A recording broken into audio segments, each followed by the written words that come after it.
नमस्कार। Lux classes Balotra के YouTube channel में आप सभी का स्वागत है। प्यारे विद्यार्थियों, कक्षा 8वीं के इतिहास विषय के 5वें अध्याय की अपन बातचीत कर रहे थे। इसके संदर्भ में अपनी एक क्लास हो चुकी, आज दूसरी क्लास है। ठीक है, तो इससे पहले की जो क्लास है वो देखने के लिए अभी लक्स क्लासेस बालोतरा के यूट्यूब चैनल को सब्सक्राइब कीजिए। उसके बाद में आपको चैनल के अंदर जाना है, फिर आपको दिखेगा एक तो वीडियो के पास में दिखेगा प्लेलिस्ट का ऑप्शन। ठीक है, तो प्लेलिस्ट के ऊपर क्लिक करोगे तो वहां आपको कक्षा 8 हिस्ट्री करके आपको एक प्लेलिस्ट बनाई हुई है, वो आपको ओपन करनी है और वहां सारे के सारे क्रमानुसार वीडियो दिए हुए हैं आपके पहले पार्ट से लेकर के अब तक। ठीक है, तो शुरू करें। चलो, आवाज वगैरह बिल्कुल क्लियर है, कोई किसी प्रकार की दिक्कत नहीं है। ठीक है, और मोबाइल को लैंडस्केप कर लीजिएगा। ठीक है ना, जो आपका मोबाइल होता है ना उसको लैंडस्केप करना है। लैंडस्केप मतलब आड़ा। ठीक है, आड़ा कर लीजिएगा और जो क्वालिटी है वो क्वालिटी बढ़ा लेना, ताकि आप बिल्कुल अच्छे तरीके से पढ़ सकें और अच्छे तरीके से समझ सकें, ताकि किसी भी प्रकार की कोई दिक्कत नहीं हो। ठीक है, तो चलो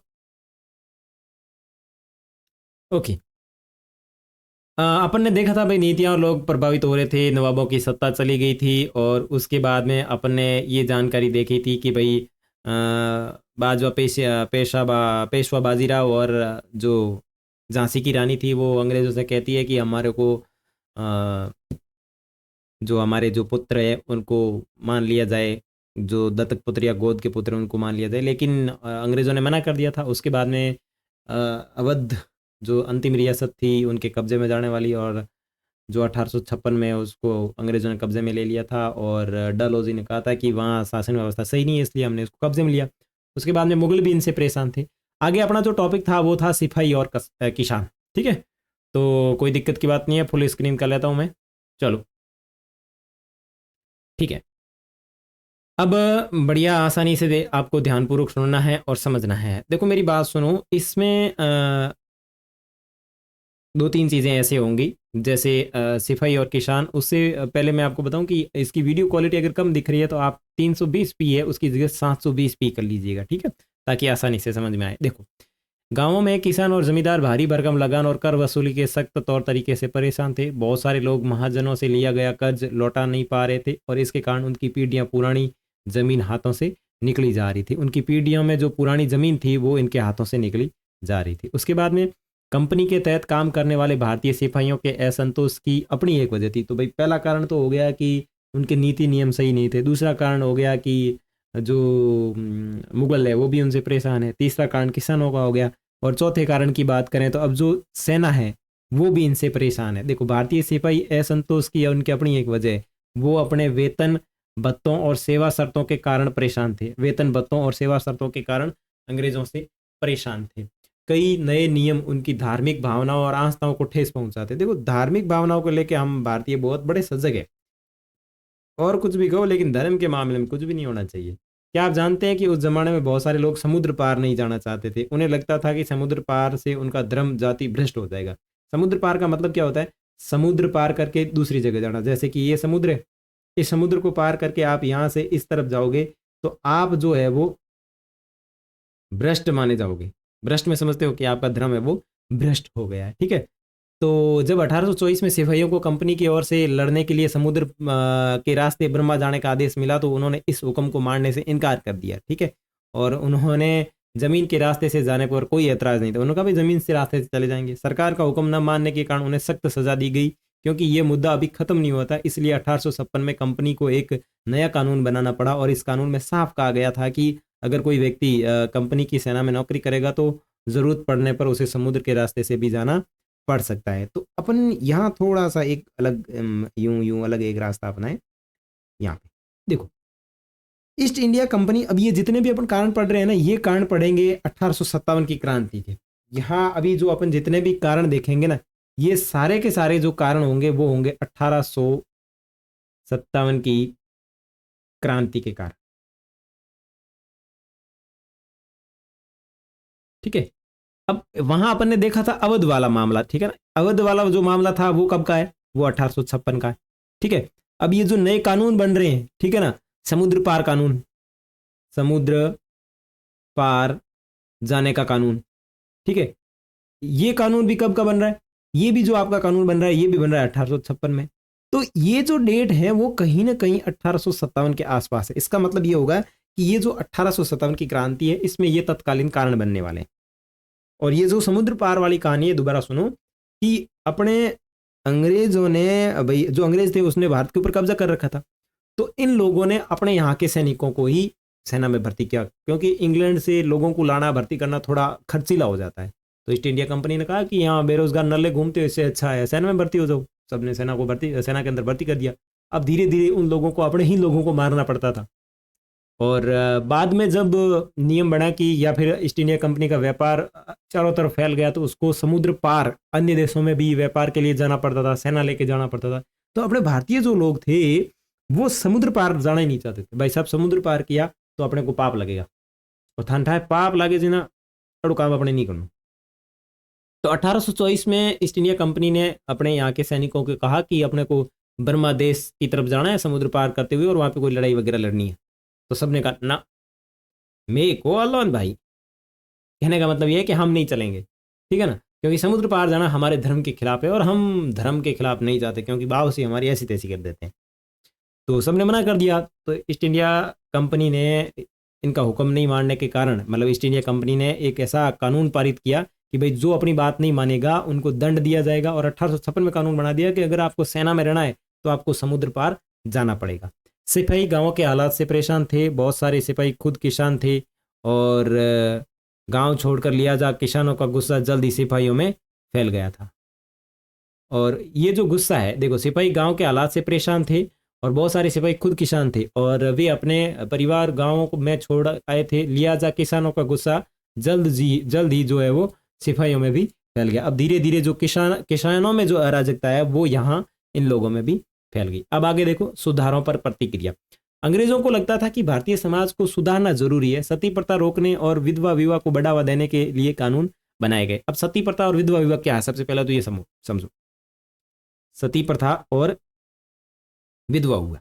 तो देखो सबसे पहले अगर अपन बात करें सती प्रथा की, सती प्रथा, देखो सती प्रथा एक ऐसी प्रथा थी जिसमें क्या होता था कि जो व्यक्ति मर गया है उस व्यक्ति के पीछे जो महिला होती थी, यानी उसकी जो लुगाई या जो उसकी पत्नी, उसको ही जबरदस्ती उसके साथ में जला दिया जाता था। यानी वो पति मर गया तो मतलब उस महिला का पीछे कोई काम नहीं है, उसको भी जबरदस्ती उसके साथ में जला दो। तो ऐसी जो प्रक्रिया होती थी वो सती प्रथा होती, ठीक है। और उसके बाद में बात करें विधवा विवाह, तो जो महिलाएं जिनका पति बहुत शादी होते ही मर गया है, ठीक है ना, जल्द शादी होते ही मर गया, तो वो बेचारी पूरे जन्म तक विधवा रहकर रहा करती थी। तो ये अंग्रेजों को लगता था कि ऐसे नहीं होना चाहिए। तो उन लोगों ने जो हमारे यहाँ पे ये जो सुधार के कार्य किए, ये अच्छा किया कि सती प्रथा और विधवा विवाह को इन्होंने बढ़ावा दिया, ठीक है। सतीकर्ता को रोका और विधवा विवाह को बढ़ावा दिया। कानून बनाए, अंग्रेजी भाषा की शिक्षा को जमकर प्रोत्साहन दिया गया। 1830 के बाद कंपनी ने ईसाई मिशनरियों को खुलकर काम करने और यहाँ तक कि जमीन व संपत्ति जुटाने की भी छूट दे दी। 1850 में एक नया कानून बनाया गया, ईसाई धर्म को अपनाना और आसान हो गया। इस कानून में प्रावधान किया गया कि अगर कोई भारतीय व्यक्ति ईसाई धर्म अपनाता है तो पुरखों की संपत्ति उस पर उसका अधिकार पहले जैसा ही रहेगा। और बहुत सारे भारतीय को यकीन हो गया था कि अंग्रेज उनका धर्म, उनके सामाजिक रीति रिवाज और परंपरागत जीवन शैली को नष्ट कर रहे हैं। अब यहाँ जो थोड़ा मामला है वो टेढ़ा हो गया। देखो अंग्रेजों ने कुछ चीज़ें सही की थी, जैसे अब सती प्रथा को रोकने का काम किया था या फिर विधवा विवाह को बढ़ावा दिया, ये सही था। लेकिन अंग्रेजों को लगा कि ये जो भारत में जो धर्म वाला जो मामला ये सही नहीं है, यहाँ इस धर्म के अंदर बहुत क्रम कांड वगैरह आडंबर बहुत ज्यादा है। तो अंग्रेजों ने कहा भाई अपन ऐसा काम करते हैं कि एक नया कानून लाते हैं। तो उन्होंने 1850 के अंदर एक नया कानून बनाया। उन्होंने कहा कि अगर आप ईसाई धर्म अपनाते हो तो आपकी जितनी भी संपत्ति ईस्ट इंडिया कंपनी के द्वारा हड़पी गई है वो आपको पूरी की पूरी वापस मिल जाएगी, ठीक है। बहुत सारे अधिकार या जो आपके पुरखों की जो जमीन है वो ली गई है वो आपको पूरी की पूरी वापस मिल जाएगी। लेकिन इसके विपरीत जो हमारे भारतीय जो लोग थे वो ये सोचते थे या उनको ये यकीन हो गया था कि अंग्रेज उनका जो धर्म है वो भ्रष्ट कर रहे हैं, या जो उनका धर्म या उनकी जो जीवन शैली है वो उनको नष्ट कर रहे हैं, क्योंकि वो अपना धर्म यहाँ ला रहे हैं और हमारे धर्म को गायब कर रहे हैं, ठीक है। दूसरी तरफ ऐसे भारतीय भी थे जो मौजूदा सामाजिक व्यवस्था में बदलाव चाहते थे, और इन सुधारकों और उनके सुधार आंदोलनों के बारे में आप अध्याय 7 के अंदर पढ़ेंगे, ठीक है। जनता की नजर से उस जमाने में लोग अंग्रेज शासन के बारे में क्या सोचते थे, इसका जायजा लेने के लिए आप स्रोत 1-2 को पढ़ें। ये चित्र क्या है? उत्तर भारत के बाजारों में सिपाही खबरों और अफवाहें फैलाते लोग। अब ये एक दूसरे बूंदे वगैरह ठंडा है बट एडो विया नियो विया न्यू यो, ठीक है, कोई दिक्कत नहीं है, तो ऐसी आदत है। चलो, 84 नियमों की सूची। अब ये आम जनता की किस प्रकार से नजरिया था, देखो यहाँ महाराष्ट्र गांव में रहने वाले ब्राह्मण विष्णु भट्ट गोडसे द्वारा लिखित पुस्तक मांझा प्रवास के कुछ अंश दिए गए हैं, ठीक है ना। महाराष्ट्र जो है वहां पे एक ब्राह्मण रहते हैं जिसका नाम है विष्णु भट्ट गोडसे। क्या नाम है उनका? नाम है विष्णु भट्ट गोडसे, और इनकी जो पुस्तक है उसका नाम है मांझा प्रवास। इसके कुछ अंश दिए गए।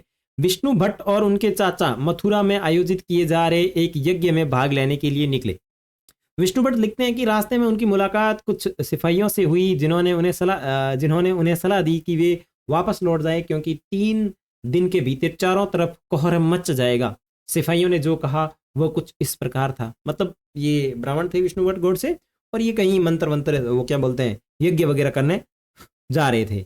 तो जिस रास्ते से जा रहे थे वहाँ कुछ सिपाही मिले, उन्होंने कहा कि पंडित जी किधर जा रहे हो? तो इन्होंने कहा कि कहीं जा रहे हैं उधर कोई यज्ञ करना इसलिए। तो उन्होंने कहा कि आप वापस लौट जाओ क्योंकि यहाँ पे एक बहुत बड़ा कुछ होने वाला है। तो उनका किस तरीके से देखो कि अंग्रेज सरकार हिंदुओं और मुसलमानों के धर्म को नष्ट करने पर आमदा है। देखो जितनी भी चीजें, जितने भी लड़ाइयाँ हुई है वो धर्म के नाम पे हुई है। देखो अंग्रेज सरकार जो है वो हिंदू और मुसलमान के धर्म को नष्ट करने पर आमदा यानी तुली हुई है, तैयार है या कर रही है। उन्होंने 84 नियमों की सूची बनाई और कलकत्ता में सारे राजाओं और राजकुमारों की मौजूदगी में उसका ऐलान कर दिया। सिपाहियों ने बताया कि राजा इन नियमों को मानने के लिए तैयार नहीं है। उन्होंने अंग्रेजों को घातक परिणामों की चेतावनी दी। राजाओं ने कहा कि अगर ये नियम लागू किए गए तो भारी उथल पुथल मच जाएगा, कि राजा भारी गुस्से में अपनी राजधानियों को लौट गए हैं। तमाम बड़े लोग योजनाएं बना रहे हैं। धर्म युद्ध के लिए तारीख तय कर ली गई थी। मेरठ छावनी से एक गुप्त योजना तैयार करके विभिन्न छावनियों में भेज दी गई थी। मतलब ये बता रहे हैं कि हमने ऐसे 84 नियमों की एक सूची बनाई, लेकिन राजा वगैरह उन्होंने माना नहीं और इसलिए हमारे को गुस्सा आ गया। अब हम बहुत बड़ा एक तख्ता पलट करने वाले हैं। सैनिक छावनी जो मेरठ है वहां से कुछ सिटियां अलग अलग गुप्त तरीके से दूसरी जगह भेजी गई है। मतलब ये इस राजा को सुनाई जा रही बात है, ठीक है। जल्द ही हर टुकड़ी में उत्तेजना छा गई। उस दौर की एक और झलक सूबेदार सीताराम पांडे के स्मरण में लिखी गई या मिलती है। सीताराम पांडे को 1800 बंगाल में नेटिव आर्मी में सिपाही के तौर पर भर्ती किया गया, ठीक है ना। ये बंगाल की एक टुकड़ी है, उसका नाम है जिसके अंदर सीताराम पांडे एक आर्मी ऑफिसर है, जिसको 1812 में बंगाल नेटिव आर्मी में सिपाही के तौर पर भर्ती किया गया था। उन्होंने 48 साल तक नौकरी की और 1860 में वो सेवानिवृत्त हो गए। उन्होंने बगावत को दबाने में अंग्रेजों की मदद की, हालांकि उनका बेटा भी विद्रोहियों के साथ था और अंग्रेजों ने उसे सीताराम की आंखों के सामने ही मार डाला। कितनी सोचने वाली बात है कि जिस बंदे ने 48 साल तक अंग्रेजों की हुकूमत मानी और उसी के पुत्र ने यहाँ हमारे देश को आज़ाद कराने के लिए विद्रोहियों का साथ दिया। ये विद्रोही किसके लिए? अंग्रेजों के लिए विद्रोही थे, लेकिन हमारे लिए स्वतंत्रता एक सेनानी के रूप में थे। सीताराम पांडे का जो बेटा था उसको सीताराम पांडे की आंखों के सामने ही मार डाला। अपने सेवानिवृत्ति के बाद के कमान अफसर नोरेट ने उन्हें अपने स्मरण लिखने के लिए प्रेरित किया, ठीक है ना। ये ध्यान रखना, उनकी सेवानिवृत्ति के बाद कमान अफसर नॉरगेट ने उनके जो अपने स्मरण जो बातें हैं वो याद थी उसको लिखने के लिए प्रेरित किया।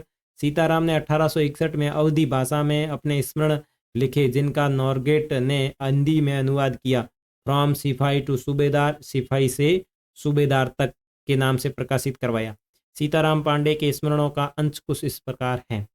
मेरा मानना है कि अवध पर हुए कब्जे से सिपाहियों के भीतर गहरा अविश्वास आ गया। अवध पर कब्जा कब हुआ बताओ? अभी पिछले चैप्टर में पिछले पेज में देखा था, अवध पर कब्जा हुआ था 1856 में, ठीक है। अविश्वास भर गया है। वे सरकार के खिलाफ साजिशें रचने लगे।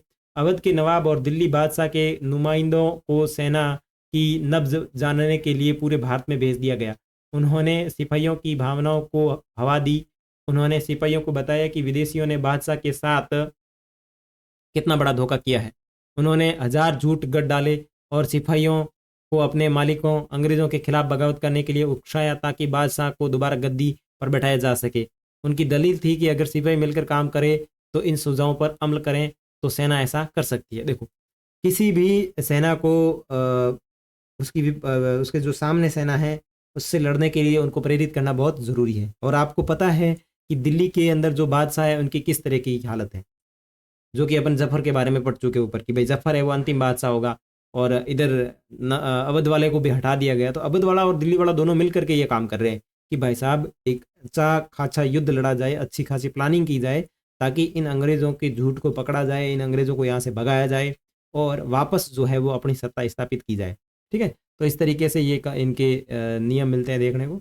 ठीक है, मेरठ में विद्रोही सिपाही अफसरों पर हमला करते और उनके घर में घुस जाते हैं और इमारतों में आग लगा देते हैं। तो ये चित्र दिया गया। आगे देखो, संयोग से इसी समय सरकार ने हर एक रेजिमेंट के कुछ लोगों को नई राइफल के तौर इस्तेमाल का तरीका बनाने के लिए अलग अलग छावनियों में भेजा। इन लोगों ने कुछ समय तक सिपाहियों को प्रशिक्षण दिया। इसी दौरान न जाने कहाँ से ये खबर फैल गई कि इन राइफलों में इस्तेमाल होने वाले कारतूसों पर गाय और सूअर की चर्बी है, गाय और सूअर की चर्बी का लेप चढ़ा है। और हमारी रेजिमेंट के लोग दूसरे लोगों को लिख कर ये खबर भेजने लगे और जल्द ही हर एक रेजिमेंट में उत्तेजना का माहौल फैल गया या माहौल बन गया। कुछ लोगों ने कहा कि उनकी 40 साल की नौकरी में सरकार ने मजहब को चोट पहुंचाने के लिए कभी कुछ नहीं किया। लेकिन जैसा कि मैंने पहले ही जिक्र किया, अवध पर कब्जे के कारण सिपाही पहले ही गुस्से में थे। ठीक है ना, ये बात नोटिस कीजिएगा कि अवध पर कब्जे के कारण सिपाही पहले ही गुस्से में थे। स्वार्थी लोगों ने फौरन ये कहानी गढ़ दी कि अंग्रेज तो सबको ईसाई बनाना चाहते हैं, इसलिए उन्होंने ऐसे कारतूस तैयार किए ताकि उन्हें इस्तेमाल करने से मुसलमान और हिंदू दोनों ही भ्रष्ट हो जाएं।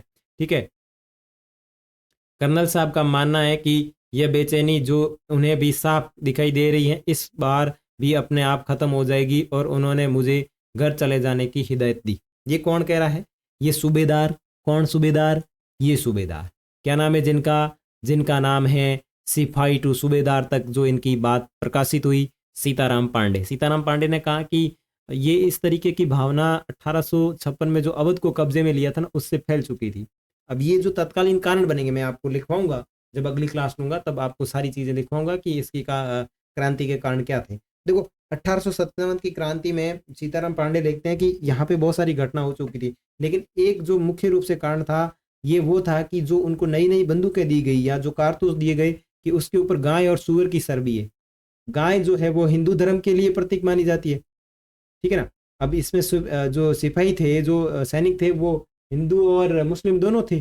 तो गाय जो है वो हिंदू धर्म की प्रतीक मानी जाती है, और गाय को हिंदू लोग है हाथ तक नहीं लगाते, उसका मांस तक नहीं खाते।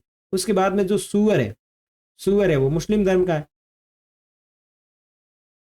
तो मुस्लिम धर्म के लिए हराम है, हिंदू के लिए गाय हराम है। तो यहाँ जो हिंदू और मुस्लिम सैनिक थे उनके अंदर एक तरीके से गुस्सा फूट गया। ठीक है, उसके बाद में अवध पर कब्जे का कारण अवध पर तो कब्जे के कारण ये अंग्रेज लोगों से वहाँ के सैनिक परेशान ही थे, और ऊपर से ये बात फैल गई तो लोगों के अंदर और जो सैनिक थे उनके अंदर भारी मात्रा में गुस्सा आ गया या गुस्सा भर गया। ठीक है, आगे देखें, सैनिक विद्रोह जन विद्रोह कब बन गया, किस तरीके से बन गया। यद्यपि शासक और प्रजा के संघर्ष के बीच संघर्ष कोई अनोखी बात नहीं है, लेकिन कभी कभी ये संघर्ष इतने फैल जाते हैं कि राज्य की सत्ता छिन्न भिन्न हो जाती है। बहुत सारे लोग मानने लगे कि उन सबका शत्रु एक है, इसलिए वे सब कुछ करना चाहते हैं। इस तरह की स्थिति में हालात अपने हाथ में लेने के लिए लोगों को संगठित होना पड़ता है, उन्हें संचार, पहलकदमी और आत्मविश्वास का परिचय देना होता है। भारत के उत्तरी भागों में 1857 में ऐसी स्थिति पैदा हो गई थी कि फतह और शासन के 100 साल बाद ईस्ट इंडिया कंपनी को एक भारी विद्रोह से जूझना पड़ रहा था। मई 1857 में शुरू हुई इस बगावत ने भारत में कंपनी का अस्तित्व खतरे में डाल दिया था। मेरठ से शुरू करके सिपाहियों ने कई जगह बगावत की। समाज के विभिन्न तबकों के असंख्यक लोग विद्रोही तेवरों के साथ उठ खड़े हुए। कुछ लोग मानते हैं कि 19वीं सदी में उपनिवेशवाद के खिलाफ दुनिया भर का ये सबसे बड़ा सशस्त्र संघर्ष था। कल की क्लास के अंदर मैं आपको बताऊंगा कि 1857 की क्रांति किन किन कारणों से शुरू हुई, लेकिन आज इसके ऊपरी तौर का आप आनंद लीजिए कि भारत के उत्तरी भागों में 1857 तक आते आते स्थिति ऐसी पैदा हो गई कि ईस्ट इंडिया कंपनी का जो 100 साल का जो राज था उसके खिलाफ एक भारी विद्रोह हुआ।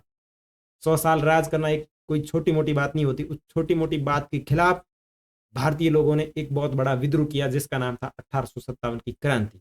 और 1857 की क्रांति की जो शुरुआत है वो होती है मई 1857। ठीक है, और इसके पीछे क्या कारण थे, तो मोटा मोटी कारण जो है वो आपके दिमाग में आ चुके होंगे, बाकी अपन कल मैं आपको लिखवा दूंगा। सैनिक विद्रोह, सैनिक विद्रोह से तात्पर्य है जब सिपाही इकट्ठा होकर अपने सैनिक अफसरों को हुक्म मानने से इनकार कर देते हैं तो इसको कहते हैं सैनिक विद्रोह। यानी जब सिपाही अपना जो ऊपर का जो सैनिक ऑफिसर है उसके हुक्म मानने से इनकार कर दे तो उसको बोला जाता है सैनिक विद्रोह। और यहाँ आप देख सकते हैं इस चित्र के अंदर कैसे युद्ध चल रहा है, दा धमादम धिंग दमादम धिंग, है ना। ये अब भाई साहब तीर मार रहा है, ये तलवार दाब रहा है ना, ये नीचे पड़ा है ना, ओ हो। चित्र देखने के मजे लो। आप ऐसे चित्र देखने में आनंद नहीं लेते ना, ठीक है, ऐसे आनंद लेना चाहिए। मेरठ से दिल्ली तक 8 अप्रैल 1857 को युवा सिपाही मंगल पांडे, ये चीजें थोड़ी थोड़ी याद रखनी दिमाग में, ठीक है ना।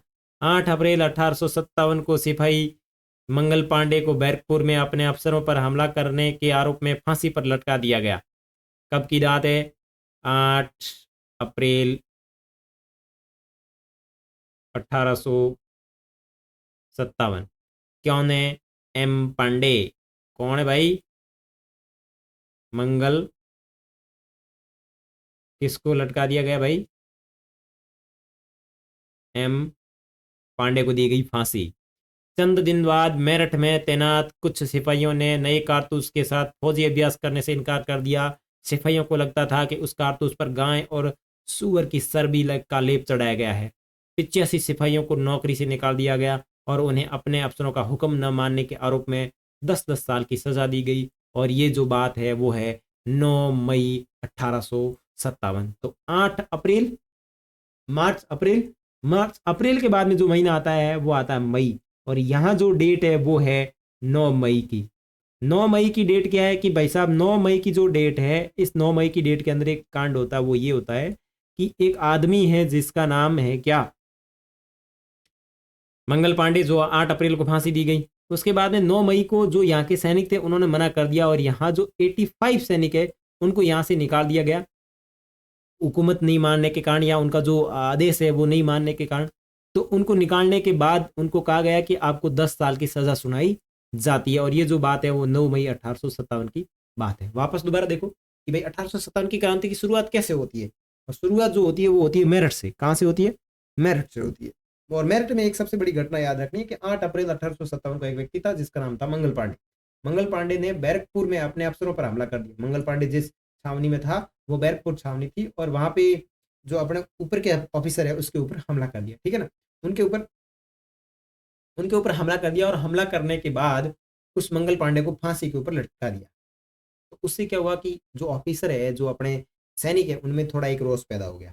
उसके बाद में मेरठ में क्या हुआ कि जो सिपाही तैनात थे उनको वो नई बंदूक ला के दी गई कि आप सैनिक अभ्यास कीजिए, और उन्होंने इसका मना कर दिया कि भाई साहब ये जो आप नई बंदूक लेके आए या जो नए कारतूस लेके आए हैं इसके ऊपर गाय और सूअर की चर्बी लगी हुई है, जो हमारे धर्म के लिए सही नहीं है, ये हमारे धर्म की खिलवाड़ है, हमारे धर्म के साथ में खिलवाड़ है। तो 85 यानी 85 सिपाहियों को नौकरी से निकाल दिया, यानी जो गबागब कर रहे थे उनको नौकरी से निकाल दिया गया, ठीक है। और उनको कहा कि आपको 10-10 साल की सजा सुनाई जाती है। ये जो बात है वो बात है 9 मई 1857 को।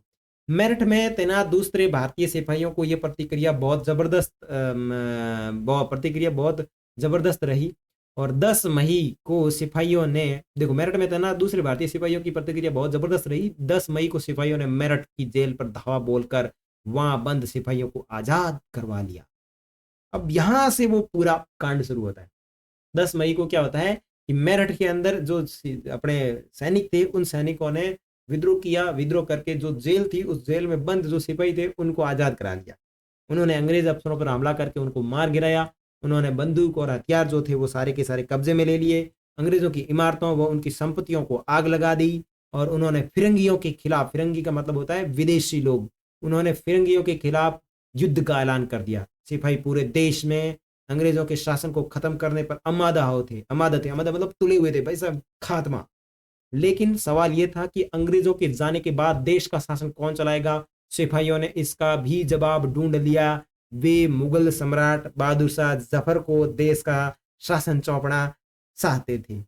अब यहाँ वो बात याद आएगी आपको, आपके पहले चैप्टर वाली या फिर दूसरे चैप्टर के अंदर जो मुगल बहादुर शाह जफर का फोटो दिया गया है, जहाँ आपके कैप्टन हडसन को दिखाया गया है कि कैप्टन हडसन मुगल बादशाह को गिरफ्तार कर लेते हैं और उनके बेटों को उनके आंखों के सामने मार देते हैं। वो रीजन आपको यहाँ से पता चलेगा। ठीक है, दोबारा देखो क्या हुआ कि मंगल पांडे को फांसी दी गई, उसके बाद में 9 मई को 85 सिपाहियों को गिरफ्तार कर लिया गया, उनको जेल में डाल दिया गया, 10-10 साल की सजा दी गई। उसके बाद में मेरठ में जो तैनात भारतीय सिपाही थे, उन्होंने मेरठ की जो जेल थी उसके ऊपर विद्रोह कर दिया। वहां से 10 मई को सारे जो बंद कैदी थे उनको छुड़ा लिया गया, अंग्रेजों को ऊपर बैंड बजा दी गई, उनके हथियार वगैरह वगैरह सब लूट लिए गए और फिरंगियों के खिलाफ युद्ध का ऐलान कर दिया गया। और उन्होंने कहा कि भाई साहब पूरे भारत में जो अंग्रेज हैं उनकी पूरी खात्मा हो जानी चाहिए। फिर किसी ने पूछा कि खात्मा तो हो जाएगा लेकिन देश चलाएगा कौन? उन्होंने कहा नो प्रॉब्लम, अपने पास में एक जवाब है, कौन? बहादुर शाह जफर जिंदाबाद, चलो किधर? दिल्ली की तरफ। आगे देखो, मेरठ के कुछ सिपाहियों की एक टोली 10 मई की रात घोड़ों पर सवार होकर मुंह अंधेरे ही, यानी अंधेरे अंधेरे बेगा थका, दिल्ली पहुंच गई। कहाँ पहुंच गई? दिल्ली पहुंच गई। जैसे ही उनके आने की खबर फैली, दिल्ली में तैनात टुकड़ियों ने बगावत कर दी। अब दिल्ली में जो अपनी भारतीय सैनिक टुकड़ियां थी उन्होंने भी वहां बगावत कर दी कि भाई साहब मेरठ वाले आ रहे हैं, आला बोलो रे। ठीक है, यहाँ पे भी अंग्रेज अफसर मारे गए, देसी सिपाहियों ने हथियार व गोला बारूद कब्जे में ले लिए और इमारतों को आग लगा दी। विजयी सिपाही लाल किले की दीवारों के आसपास जमा हो गए। वे बादशाह से मिलना चाहते थे। बादशाह अंग्रेजों की भारी ताकत से दो दो हाथ करने को तैयार नहीं थे, लेकिन सिपाही भी अड़े रहे। आखिर में जबरन महल में घुस गए और उन्होंने बहादुर शाह जफर को अपना नेता घोषित कर दिया। अब यहाँ सबसे बड़ी बात ये होती है कि इन लोगों ने अब आक्रमण तो कर दिया, लेकिन अब करे क्या? देश का शासन चलाएगा कौन? तो इसके लिए वो लोग जो है दिल्ली की तरफ निकल जाते हैं और दिल्ली में जो सैनिक थे उन्होंने भी आक्रमण कर दिया और उन्होंने इधर उधर सब कब्जे में ले लिया, सारा इलाका अंग्रेजों को मार गिराया। अब वो दिल्ली में अंग्रेजों के जो अंग्रेज क्या बोलते हैं उसके बादशाह के लाल किले पे पहुंचे, चारों तरफ इकट्ठे हो गए। अब बादशाह को कहा कि भाई साहब क्या अंग्रेजों से दो दो हाथ करें? तो देखो बादशाह अंग्रेजों की भारी ताकत से दो दो हाथ करने को तैयार नहीं थे। अब बादशाह को पता है कि भाई साहब अंग्रेज जो है वो ताकतवर है और ये तो सैनिक, चलो इनके अंदर उग्र खून है, जोशीला खून है, इसलिए इन्होंने युद्ध कर लिया, लेकिन इसका जो परिणाम है वो बहुत बुरा रहने वाला है। तो बादशाह तैयार नहीं थे, लेकिन ये जो सिपाही थे ये भी पीछे हटने वाले नहीं थे। इन्होंने कहा नहीं नहीं बादशाह नहीं, हम आपके लिए इतनी दूर से आए हैं तो आपको नेता तो बना के रहेंगे। तो देखो आखिरकार जबरन महल में घुस गए और उन्होंने बहादुर शाह जफर को अपना नेता घोषित कर दिया। किसका नेता? इन्होंने कहा जो 1857 की क्रांति हुई है, 1857 के जो विद्रोह हुआ है उसका जो हमारा नेता है वो कौन है? आपके ये बूढ़े बाबा जिसका नाम है जफर। क्या नाम है? जफर। पूरा नाम है बहादुर शाह जफर। अब अंग्रेज कुछ भी अंगुली उठाएंगे या इनको कुछ कहेंगे कि भाई आपको किसने कहा, तो ये सीधा जवाब देंगे कि भाई साहब हमारे नेता से पूछिए। नेता कौन? बहादुर शाह जफर। अब बेचारे खाली पीली फंस कौन गए? बहादुर शाह जफर फंस गए। देखो बूढ़े बादशाह को सिपाहियों की मांग माननी पड़ी। उन्होंने देश भर के मुखियाओं और शासकों को चिट्ठी लिखकर अंग्रेजों से लड़ने के लिए भारतीय राज्यों का एक संघ बनाने का आह्वान किया। बहादुर शाह के इस एकमात्र कदम के गहरे परिणाम सामने आए। अंग्रेजों से पहले देश के बहुत बड़े हिस्से पर मुगल साम्राज्य ही शासन था, मुगल साम्राज्य का ही शासन था। ज्यादा छोटे शासक और रजवाड़े मुगल बादशाह के नाम पर ही अपने इलाकों का शासन चलाते थे। ब्रिटिश शासन के विस्तार से भयभीत ऐसे बहुत सारे शासकों को लगता है कि अगर मुगल बादशाह दोबारा शासन स्थापित कर ले तो वे मुगल आधिपत्य में दोबारा अपने इलाकों का शासन बेफिक्र होकर चलाने लगेंगे। यानी अब क्या हुआ, यहाँ ये बात बनी कि भाई साहब बहादुर शाह जफर को इस बात के लिए मना लिया गया कि आप हमारे राजा हैं। अब बहादुर शाह जफर ने इस देश के तमाम राजा, छोटे रजवाड़े जो रियासतें थी, उन सबको पत्र लिखकर कहा कि इस मामले में, इस माहौल में जो आप हैं हमारा साथ दीजिए और अंग्रेजों से लड़ाई कीजिए और आपके जो स्थानीय क्षेत्र है वहाँ पे जो अंग्रेज है उनके खिलाफ विद्रोह करो। और जो दूसरे जो राजा रजवाड़े जो लोग वो इस बात को मानने को तैयार थे कि अंग्रेजों ने वैसे ही बैंड बजा रखी है, इससे अच्छा अपन मुगलों का अधीन रहकर काम करेंगे, कोई प्रॉब्लम नहीं है। तो उन्होंने कहा कोई दिक्कत नहीं है, आई एम ऑल्सो डन। ठीक है, आगे देखो अंग्रेजों को इस घटना की उम्मीद नहीं थी। उन्हें लगता था कि कारतूसों के मुद्दे पर पैदा हुई उथल पुथल कुछ समय में शांत हो जाएगी। लेकिन जब बहादुर शाह जफर ने बगावत को अपना समर्थन दे दिया तो स्थिति रातों रात बदल गई। अक्सर ऐसा होता है कि जब लोगों को कोई रास्ता दिखाई देने लगता है तो उनका उत्साह और साहस बढ़ जाता है। इससे उन्हें आगे बढ़ने की हिम्मत, उम्मीद और आत्मविश्वास मिलता है। तो अंग्रेजों को लगता था भाई साहब कोई दिक्कत नहीं है, कारतूस को लेकर लड़ाई हुई है, कोई बात नहीं, आपस में लड़ेंगे, ठंडा पड़ जाएगा मामला, कोई प्रॉब्लम नहीं। लेकिन अंग्रेजों की बैंड तो तब बची जब भाई साहब दिल्ली के बहादुर शाह जफर ने इसका समर्थन दिया। मैं थोड़े हाथे हूँ, तुम, क्या वो एक डायलॉग है ना, हम तुम्हारे साथ हैं, तुम प्रयास करो, ऐसा करके कुछ डायलॉग है ना, उस तरीके से इसने कहा कि जवानों तुम युद्ध लड़ो, हम आपके साथ हैं।